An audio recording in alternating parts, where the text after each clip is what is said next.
around this district. We've traveled around the state, and I've even spent some time in other districts around the nation.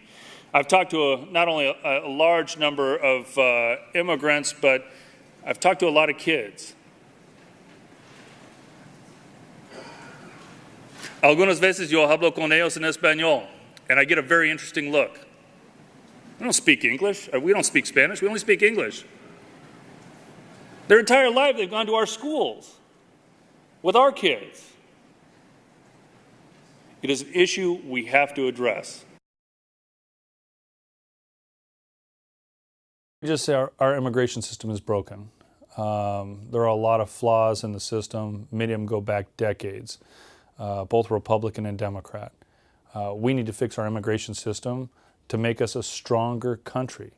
It's about being an American, making sure that we have strong border security so that we know who's coming across our borders, but also making sure that those that are living here today can live here, can work here, can be part of a community, can contribute to the greatness of America. We want people to come out of the shadows. And that means dreamers that are going to school with our kids, that are graduating from our high schools, are able to serve the only country they know and serve in the United States military. But that's not all. We need to have a full discussion about these kids that are dreamers that graduate and work in our community, that go to college, those that are in the shadows, coming out of the shadows, creating a safer and more secure community, but also being involved in community, being involved in our schools, being involved in our churches, being involved in all aspects of government.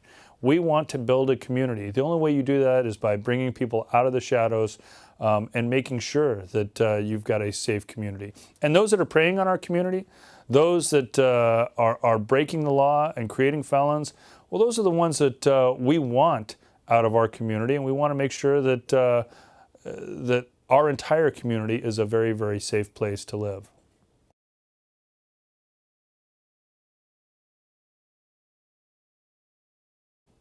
When you're elected to lead, you take your life experiences with you. And, you know, my journey from my grandparents to my service in the military, to my background from California schools, to working in the produce industry.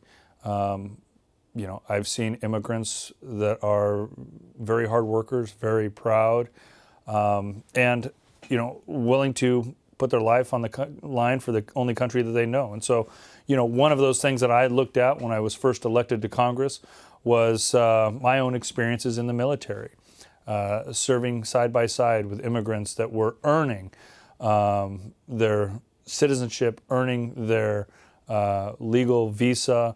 I thought it was something that was important to pursue.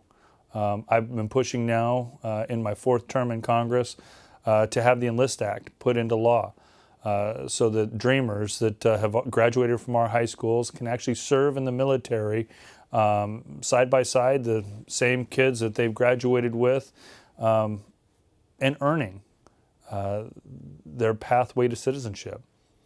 There's no greater way than wearing the cloth of this great nation and being willing to put your life on the line for the only country you know and love.